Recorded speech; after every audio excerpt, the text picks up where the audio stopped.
Alf, as we know, sometimes decisions from trading card companies and from athletes can have a ripple effect on cards, card values, and collectors over a long period of time. Today, we're going to talk about LeBron James and Topps announcing that they've got a new LeBron James card that will be coming out in the future. And it made my head kind of spin, made the wheels spin a little bit. Let's talk through it.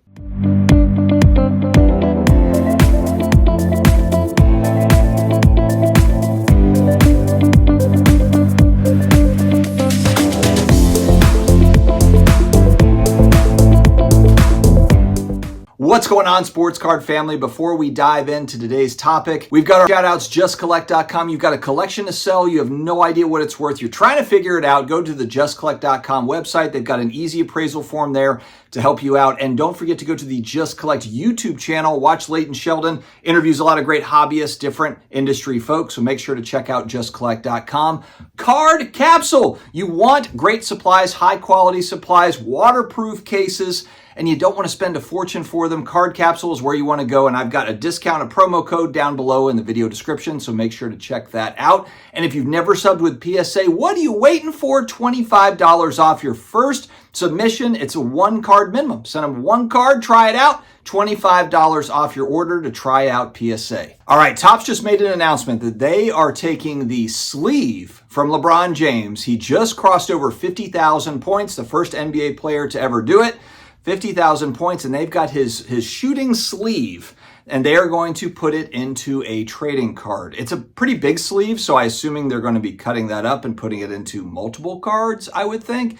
Maybe it'll be its own set. Maybe it'll be kind of like how, Wemby had his alien, what was it, kind of like his Mercury set. Will LeBron James have something similar to that, or will it just go into, some sort of Topps Dynasty basketball that's going to be coming up? As we know, next year, all the Topps basketball products will be licensed, and LeBron James already done some work with Topps. He is rounding out his career. Look, he's probably got a couple of years left, and then he will be retired. And I've got, question for basketball card collectors and specifically LeBron James card collectors, or people that are looking to maybe get into LeBron James cards or kind of get more into LeBron James cards as he's finishing out his career. And possibly if there is a little bit of a price decrease, just given the fact he moves out of the league, he retires, he's not in everybody's face all the time, and maybe his market cools off a little bit, as typically does with a lot of these players. So Topps, it sounds like they've got a game plan for LeBron James and for Tom Brady, but we're going to stay here with LeBron James for a few minutes.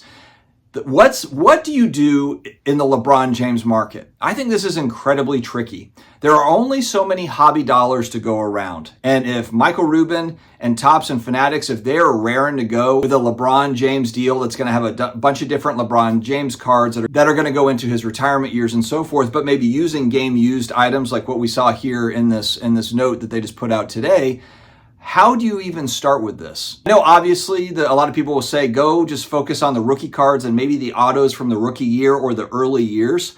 And I think that's probably the right move if you're looking at kind of early playing days, refractors and that sort of a thing. But this guy, he's been playing for so long. You're talking 20 plus years of cards. Sounds familiar. It's a similar challenge with Tom Brady.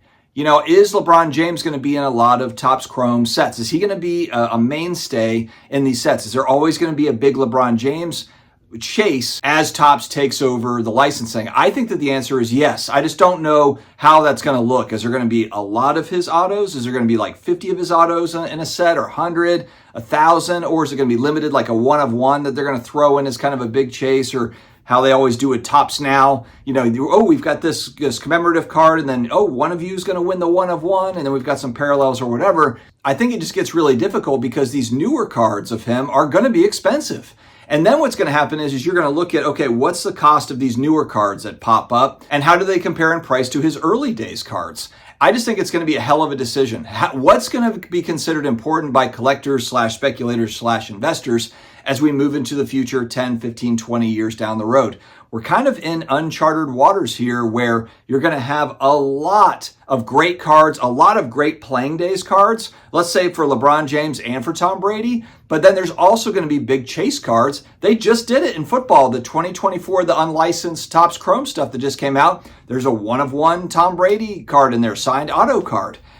Is that going to happen in every set? Is there going to be a one-of-one Tom Brady auto every year for Topps Chrome? Probably. I mean, he's got to deal with them. He's actually invested into Fanatics. He's an investor of Fanatics. Tom Brady is.